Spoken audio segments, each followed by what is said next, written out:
Hi guys, I hope you're doing well. This week in the Master Study series, I'll be looking at Robert Tronsen's backlight. Tronsen's more of a modern tonalist that was inspired by the same masters as the rest of us, but I think he deserves to be mentioned in this series because of his grasp of the tonalism format and the moody landscapes that he's developed. So I have a Teespring store up to help support this channel. It has some new shirt designs that I hope you will check out. I'll put that link in the description, but if you don't need more stuff, but still want to contribute, use this QR code here, and there are other options in the description. Don't forget to give this video a thumbs up, and click that notification bell, so that you'll be alerted to new videos, and more than anything, share this video with someone who you think might learn from these fundamentals. I'm Kendall Stump, and welcome to the Stump Project. Okay, today we are working on Backlight by Robert Trondsen. So when you look at a painting that you're going to, or even an environment, a photo that you're trying to replicate, really look at the tone and the color. It's more than what you see. Whites aren't white, yellows aren't yellow, blues aren't blue. There's always hints and mixes of other colors in there with them, and those things that are often overlooked. For example, this picture here, we'll put it up here on the screen, of Backlight. You'll see that the whites in the clouds, they're more of a yellow than they are anything else. So that's why I'm choosing this color of raw umber to tone my canvas, because this tone is going to come through and it's going to affect the rest of my colors on my canvas. It's going to make the whole thing a bit more homogeneous. It's going to help marry all of the colors. Now it doesn't really matter how you get it up here. I have a bunch of liquid. This stuff right here is what I'm using to thin the the umber. And the liquid has got some really great benefits. Liquid, it helps speed up the drying time of your paint, so you're not waiting weeks and months for your painting to dry. This will dry. This will probably be workable later tonight if I really wanted it to be, or even tomorrow if I wanted to wait. So it's much better for me in the way that I work, to just put it on there and just let it be what it is. Let it dry quickly enough to allow me to continue to, if I want to glaze it, if I want to add any color to it or anything like that. All right, so what we're going to, once we get the canvas toned, I want to wipe off some of those so that I don't need, because it will, like I said, it will tone your paint. You will come in and it will mix, and if you have too much, if you have too much, then it's just really going to more than tone your paint. You'll be overcompensating for the entire painting. So I'm taking a lot of this off because, again, I just want a little bit to come through. I'm going to leave some of that stuff there in the middle, and I'll show you why once I put the sketch on.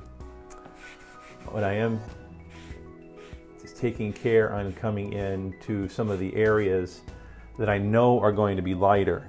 And when you use a clean part of your towel, you'll notice that the spots that you wipe off are more even brighter than just spreading paint into your canvas. So something to that nature. Okay, that's our base. However ridiculous that may look, that's our base.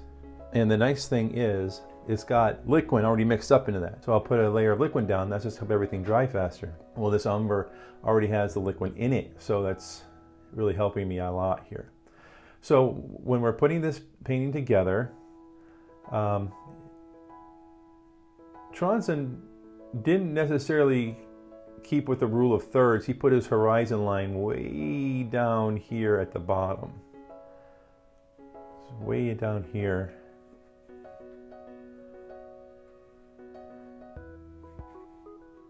And your third would be up here and right here, and of course here and here.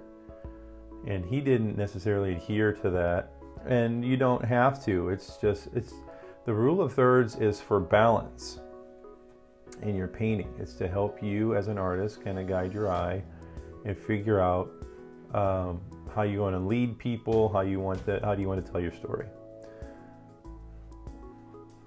But mainly it's for composition and for balance.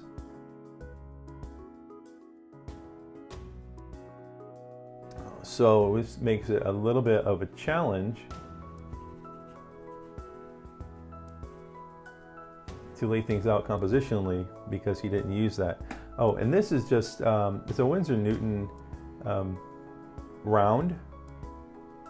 I'm trying to see if I don't have the size. Number 6, sorry, number 6 round, Winsor Newton. You see the bristles are kind of shaggy and splayed out. And I think that that's great for these types of paintings. It really allows us the ability to just scrub on there and just kind of get that random organic feeling that we want. So now I'm just kind of, based on his photo, or on the photo of his painting, I'm just kind of sketching this out. Now I know that the top of his tree is a little over the halfway mark, about here.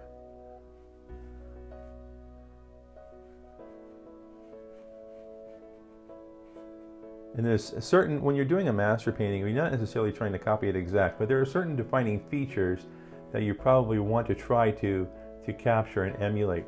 And part of those is this energy, or the fluidness of this tree. It seems to just kind of flow in a certain direction, and that's really what I want to try to capture here. So I'm just sketching this out to give me an idea of where I want these things to be, how these shapes are going to fall, and scrub with your brush. Just get it all. Don't be gentle.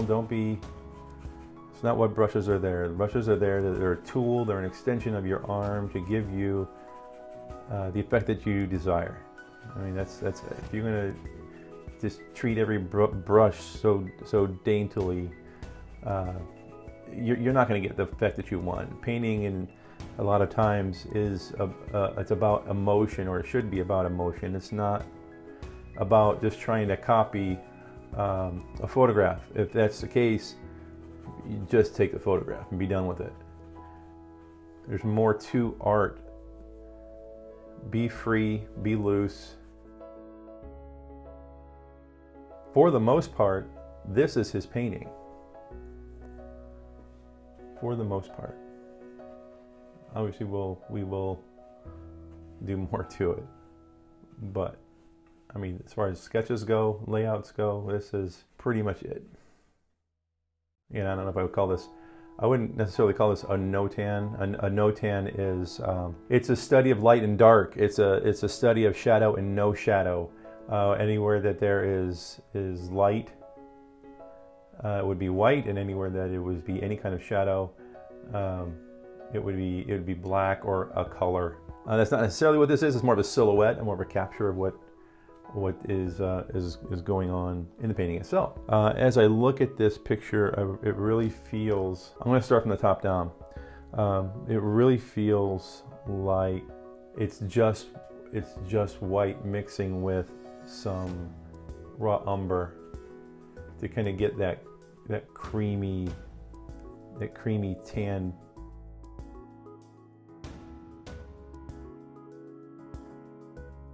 So I'm going to take that back. This feels too beige to me. His picture is more, it's a little warmer. I'm going to add a little bit of yellow ochre.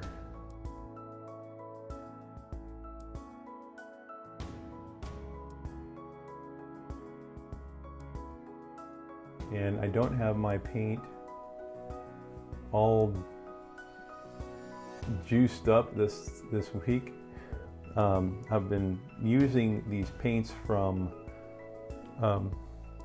Williamsburg, on these master studies, this stuff here, Williamsburg, just to trying out other brands, just kind of see what works for me, if there are other benefits. And it's good to explore, and I encourage you guys to do so.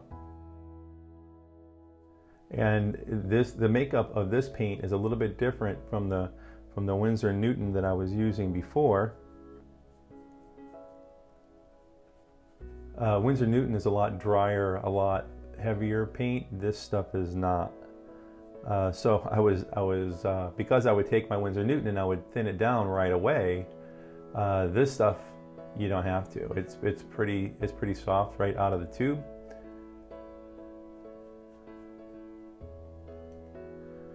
And so if you go back and look at last week's video, even the week before that, it went on really juicy, really wet. And then as I would go through the painting, I would be using less and less thinner and just adding paint just in order to thicken it up.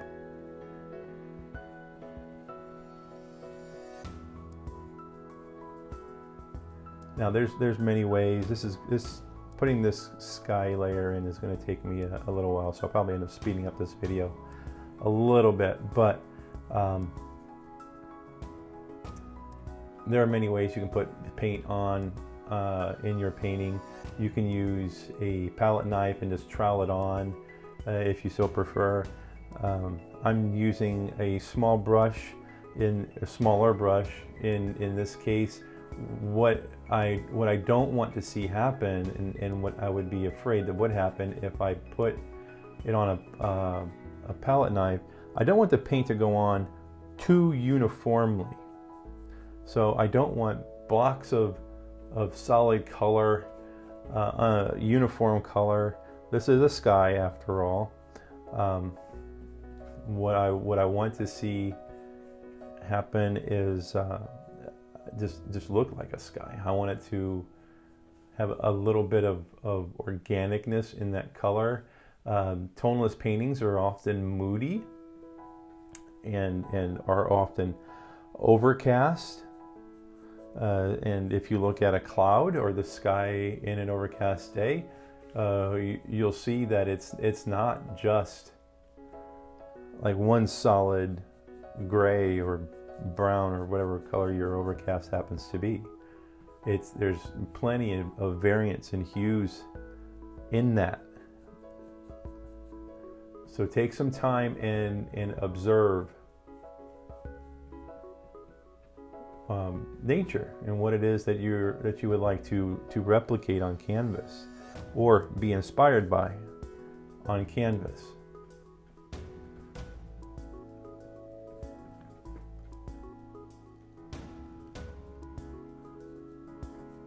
As I come down to the horizon, I want this to darken just a little. And the reason why is because of the clouds that are going to be down here. I want to be sure that there is enough contrast that's going to allow them to stand out. So I'm going to go a little heavier into my ochre and umber just to darken, putting that in with my mix that I've already got on my canvas. And then blend it as you come up. And you blend just by continuing to brush over. I think you can see the variation a little bit lighter up here. I have a shadow going on up here, and I apologize for that. I've tried different lighting today, and I just can't seem to see if this helps. I've tried different lightings today, and nothing just seems to work, regardless of the fact that it's the exact same setup that I use every week. I don't know. I don't know.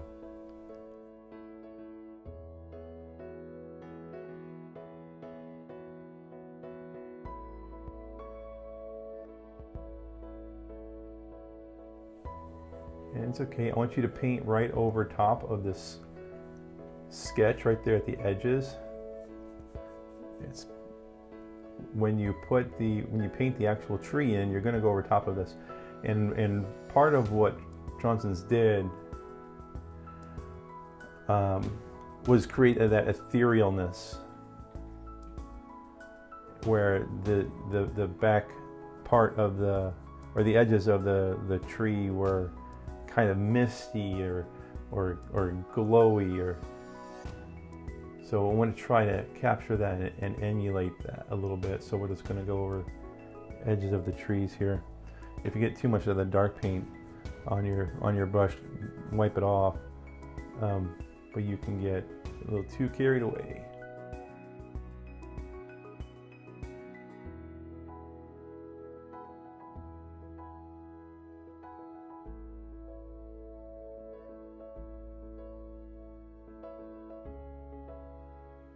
I'm just adding a little bit more. I liked how the yellow ochre over here on this side of the painting, I like how that was kind of coming in at an angle here and kind of feeding its way over. It's adding some nice darkness to this down here. But it's closer to the tone that I think that I actually want. So I'm just going to add a little bit more of that yellow ochre all over the place. And once this is done, if the tones didn't come out exactly the way that you wanted, you can always add a nice little layer of glaze over top of it. I don't know what Trondsen's process was. Maybe he did that. I really don't know. I tried to do a little bit of research on him to kind of figure out what his process was, or it is just, I think he's too new, too modern of an artist.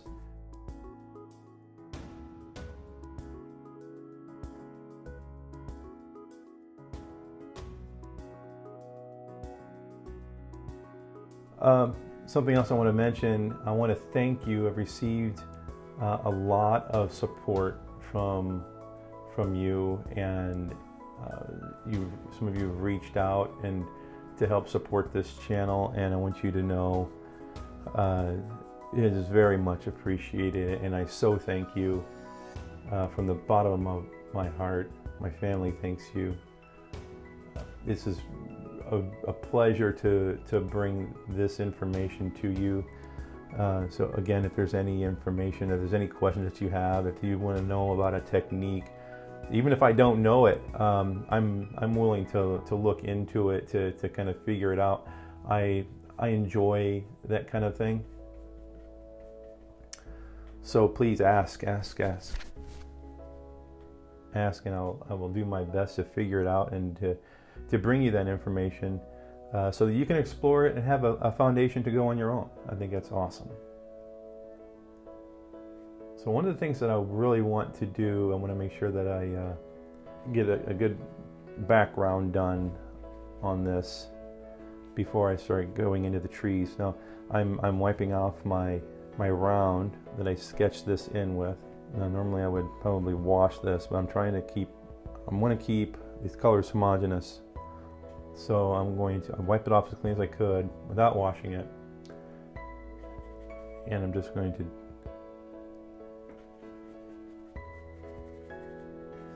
scrub it on, because obviously I don't want this white to be white. I want it to be have like a yellow cast to it. And I'm just letting this mix with the paint that's on the canvas already. And these clouds are probably going to go on in layers. This first layer is going to mix a lot with this paint that's on the canvas, and it's going to be a bit darker, a value darker than what we will ultimately be working with. That's okay. It'll give us the opportunity to come in and put the highlights on the clouds, and you'll be able to see that difference and just build on those values. And I want to make sure that I get right down a little past that horizon line right there. I don't want to obliterate it, but I do want to have paint there to work on, so when I put in this back tree line, I want it to be able to blend in with that. And the same can probably be said of some of this etherealness, like we mentioned.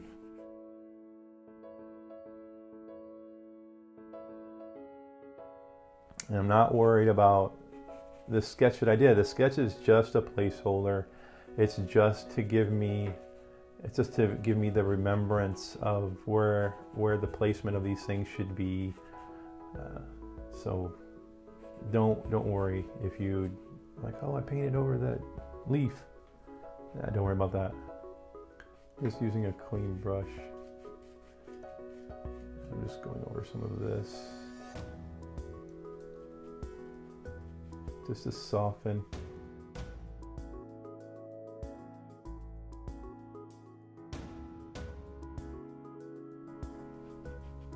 You start to drag into your paint while your dark paint while you're softening. Wipe it off a little bit.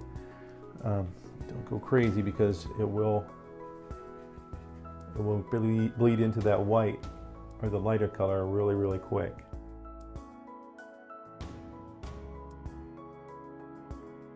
I'm going over with this is just titanium white now, letting it mix with whatever's on the canvas. Yeah, I'm scrubbing this a little bit, just trying to get some organicness, get some fluffy texture going, and then we'll smooth this out just so.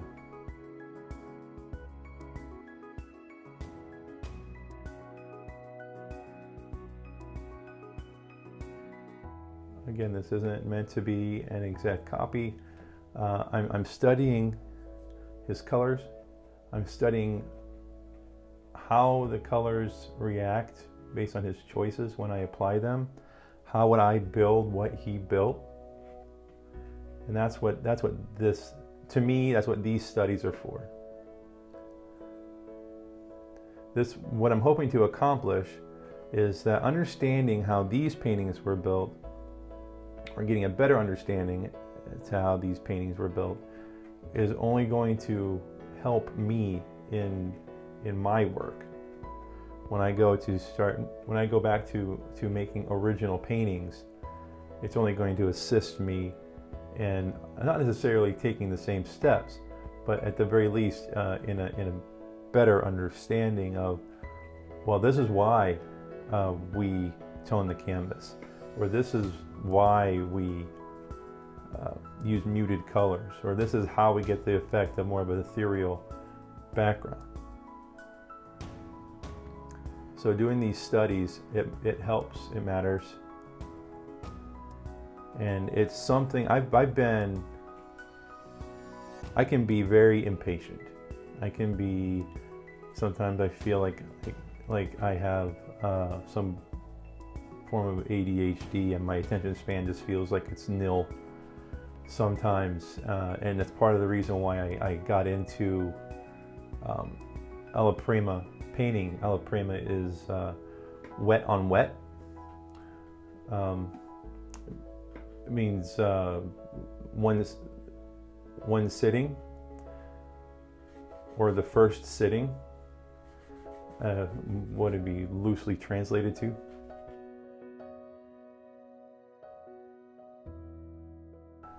And to get a painting done in one sitting really appealed to me. So this is my 1-inch brush out of the Bob Ross collection, natural bristle boar hairs brush. It's super soft, very similar to the number 2 that I use. I just really enjoy these brushes. And when I find a brush that compares to these, I will bring it to you. I will let you know that it's there, because I really enjoy these brushes here. They blend really nice. Or if you guys have a favorite brush that you would like me to check out, let me know. I would be very willing. I'd be very willing to give it a go. Make sure you, as you're smoothing things out like that, make sure you wipe off your brush. You can get some of that residue right off there. I'm just taking little swirls with the corner of my brush, just little swirls like this, and just blending it just a little bit. Don't go too crazy, especially around the edges of the painting. If you want the focus to be here in the center, the edges tend to be softer. So, because you don't want the focus to there, you don't want to draw the eye to something that is inconsequential. So that's why a lot of artists will tend to make the edges of their paintings darker. Is to keep the focus where they want it to be.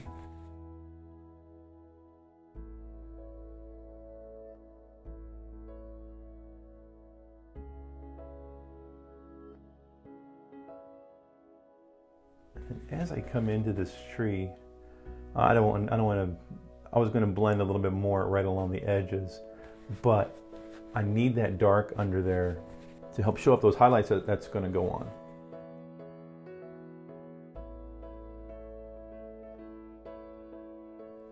Now notice the angle of the clouds. Notice the angle of the gradation. You can see the gradation in the background, and there's like a spot right through here that starts to get darker and darker as it comes down. This angle feeds into the flow of the tree, how the tree just kind of comes over this way. The background goes this way. So you get this energy in the entire piece. It's just kind of forces you to go. And I think it's pretty much a masterful choice on Robert's part to do that. And I really enjoy that. Okay, so I have added some sap green and some yellow ochre. I'm going to go for the highlights on the trees. I'm using the sap green from Williamsburg, and as I'm mixing it on my palette, you see on here, it's light. It's not what I want. I'm going to add more raw umber. We'll see if we can darken that down a bit. And let's see what we have.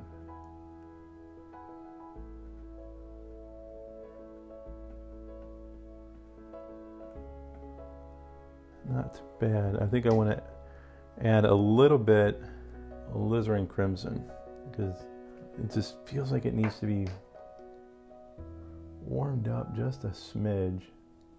And don't cover up all of that dark. You need some of that dark. Let some of it show through. And we will add to this layer some additional highlights as we come around to it.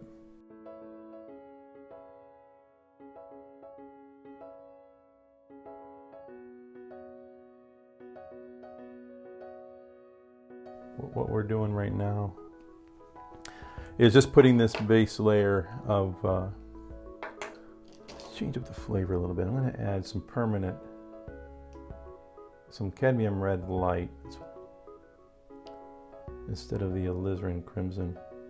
Now, red and green are complementary colors.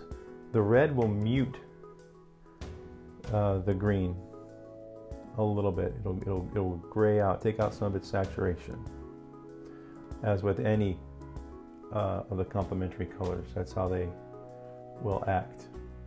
I'm kind of blocking in.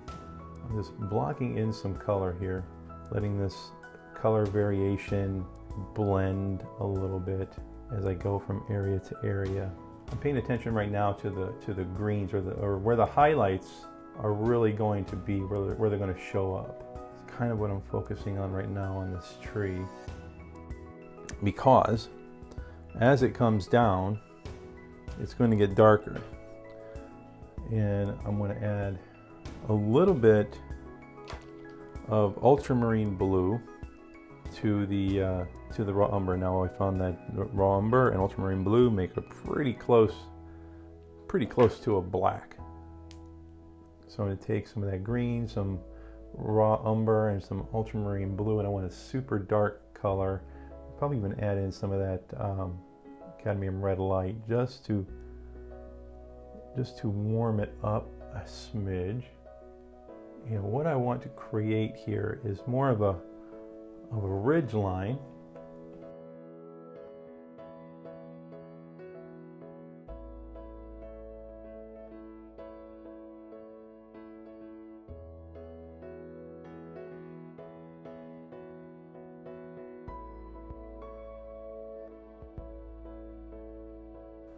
because I want the light is coming here and it's going to be casting a shadow on this under part. So the farther down we go, the more I want this to be in deeper and deeper shadow.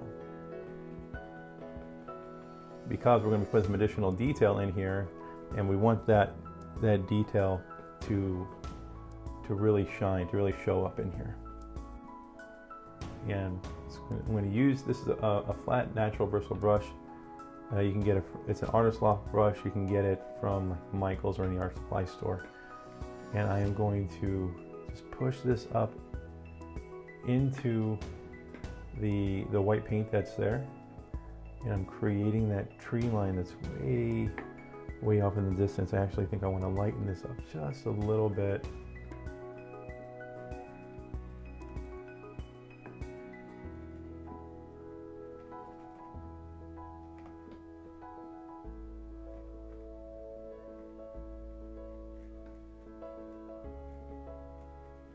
I'm tapping it just a little, just to soften it. Now on the other side, he has a tree line too, but it's got a little bit more yellow ochre in it. I had it too dark, a little bit too green. So I took some yellow ochre, the cadmium red light, some titanium white, and I just mixed it on there a little bit, just to kind of lighten that up. Use different brushes for different effects and different strokes, whatever kind of makes sense to you. I really like the effect that the flat gives. You can use just a corner of it if you like.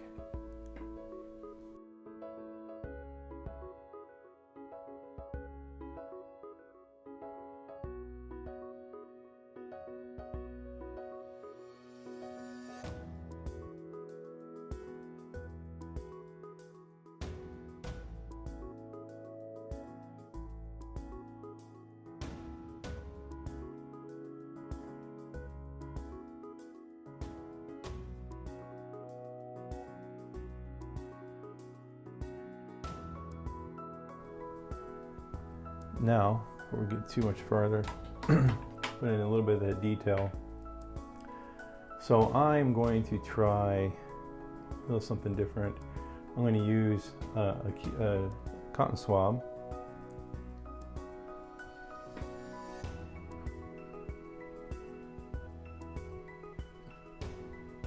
And just pull it up. Wipe the paint right off canvas.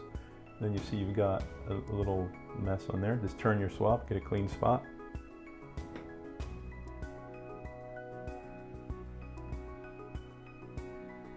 Pull it right up there.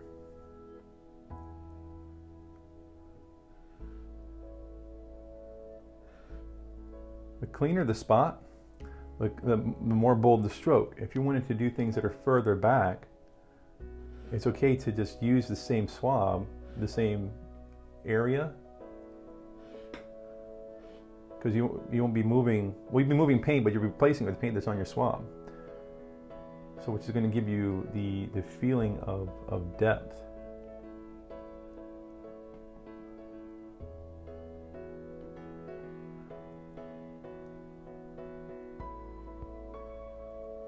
And you can dab it,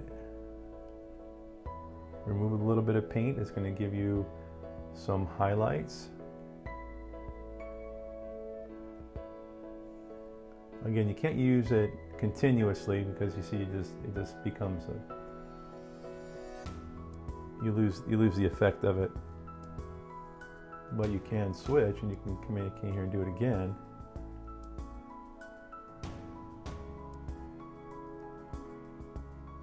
And as I'm tapping this and doing this, stroking it just a little bit, I'm turning my swab to constantly be showing or revealing a clean area. You see, as I'm doing, I'm turning it, so I have a little bit left on there.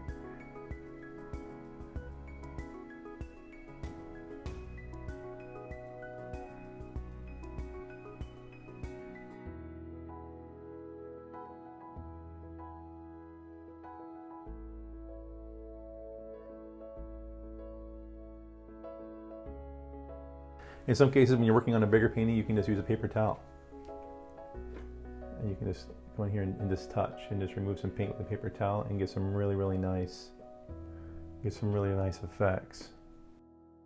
And this is the same kind of brush as before, just smaller.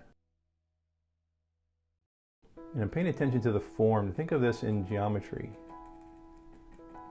I was fortunate enough to be trained in three-dimensional arts and 3D arts, like computer animation and things like that, and which gave me a much better understanding of the three-dimensional form, and I truly believe that helped me in doing my two-dimensional work. Now on this edge particularly, the light seems to be coming from this direction. So what I want to do is to make sure that I spend a little time on here making this side a little bit more ethereal. And how I will do that is give it a little bit more of a glow. So I'm going to take some more of my cadmium red light, and I want a little bit more orange in that. I want it to stand out as different from the other highlights. And as I'm putting this on, I'm just turning my brush. I don't know if you've noticed. I'm turning my brush as I'm doing this so that I don't maintain just a consistent pattern. I want this to be organic and unique as it comes around. And if you don't like a certain area, if you feel like you have a little bit too much, you can just go back into your ultramarine blue, yellow, raw umber, and just add a little bit more and just darken it up just a little bit. Make sure you wipe your brush off before you go back into the your highlight color though. Do your best to not evenly light these things. And it's always one of my complaints with Bob Ross's paintings, is that they always felt so evenly lit. Even some other artists, Stuart Davies, for example, love his work. He's been a huge influence in my work. Often says that an overcast, light sources don't really matter. Overcast skies can create light bounced anywhere. And for the most part, I can't argue with that, it's true. However, what I will say is that there's always a dominant light source. There's always a direction. The sun is in a certain position in the sky, and even though it's overcast, some of that, I mean, there's a hot spot in the sky, and that's where that light source is going to emanate from. So just keep that in mind. Even though things may feel like they're evenly lit, or you may feel that things are more evenly lit because it's overcast, it's not necessarily true. It's kind of like when you look at a white that's in a yellow room, and your eye recognizes it as being white because you know that it's white, but you wouldn't paint it as white. You would paint it with the subtleties that come with that room. The color information from that room that bleeds into it. Hope this is making sense. The same thing goes with lighting. Everything, it's got a nuance. So you just have to pay attention and be observant. That's the biggest thing. If I could teach you anything at all today, that's it. You have to be observant when it comes to all of these things. When it comes to nature, a lot of times we take it for granted. We paint what we think we know, or we illustrate what we think we know, we animate what we think we know, and we miss it. Because we're relying too much on our human frailty or our human ego to believe, to understand that, oh, I got this figured out because I know that a ball bounces, it goes up and it comes down. But there are different speeds at which it bounces. There are different factors it takes to take into consideration for these things. There's just so much more. And we oftentimes let our ego replace our powers of observation. I hope that makes sense. It doesn't sound too corny, but it's true, and I'm guilty of it. For sure, I'm guilty of it. Sometimes I'll go, especially when I'm doing a spontaneous painting, I'll just go and I'll think I'll paint. I'll be painting what I think should be there, and as long as you follow the certain rules, I mean, things you can suspend belief to sell your idea. And some of those rules are things like bounce light, for example.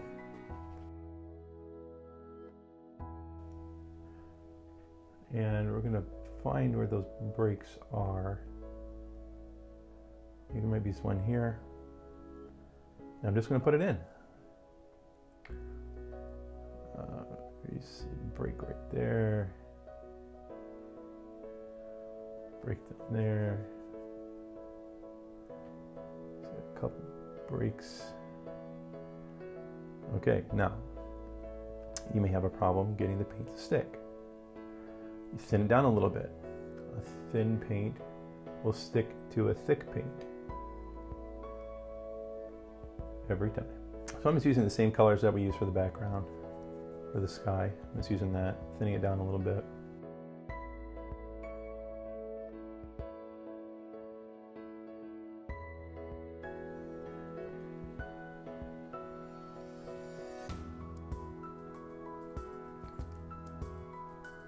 And then you can break up those hard edges by taking your brush into your dark paint. I'm using the ultramarine blue and raw umber, and just right up next to that edge, anywhere where you think that you may need to soften or break up that edge just a little bit because maybe it's too harsh for you.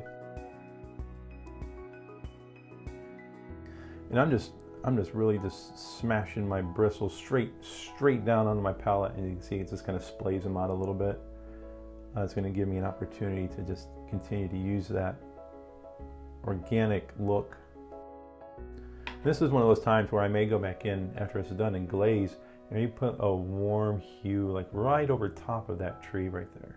Okay, so now we can, and the bottom actually looks pretty good the way that it is, but I want to add a little bit more, add more detail.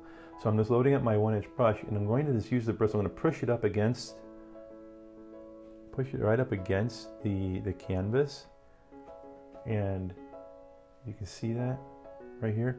We're just going to let the bristles splay and create that texture. Like I can push it and then give it a lift. Push it and give it a lift. Just a little flick, and then the rest of it down below, I can just tap. I want to add some variation of color, so I'm going to put some more cadmium red light on my palette. So I'm going to go into the raw umber, ultramarine blue on one side of my brush, and then on the other side of my brush, I'm going to put just a little bit of the cadmium red light. And then what that's going to do is going to allow them to mix on the canvas. And if I flip the brush over, I'm going to get different hues and variations of that. Bob Ross did the same kind of technique in a lot of his paintings. And you can see how that it adds a really, really nice grassy texture to that.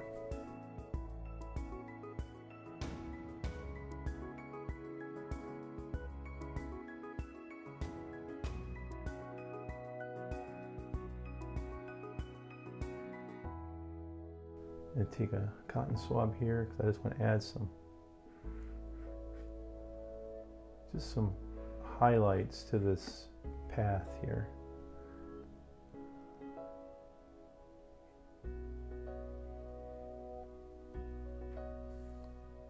It's just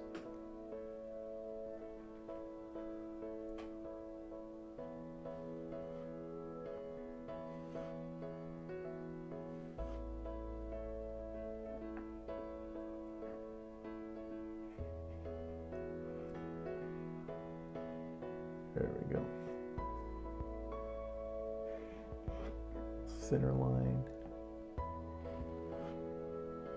Just scratch it in there.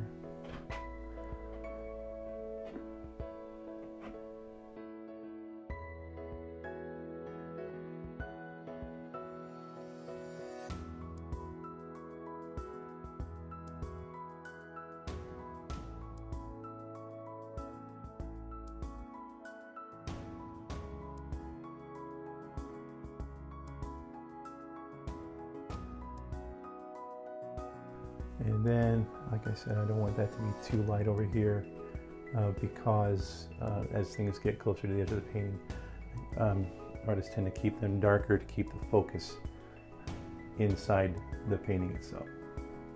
So outside of that, I think this looks pretty good. I hope you guys got some good tips out of this. I have really enjoyed doing these studies, and I hope that you have too. They tend to take me a bit longer than my normal paintings, but that's part of the reason why I speed them up. There's so much that we can learn through doing master studies, everything from color theory to value to perspective, all the basics. If you want to see something specific or if you have a question, please let me know. Keep studying, keep practicing, and go on and create something awesome. You can find inspiration anywhere. Don't be afraid to look. I'll see you next time.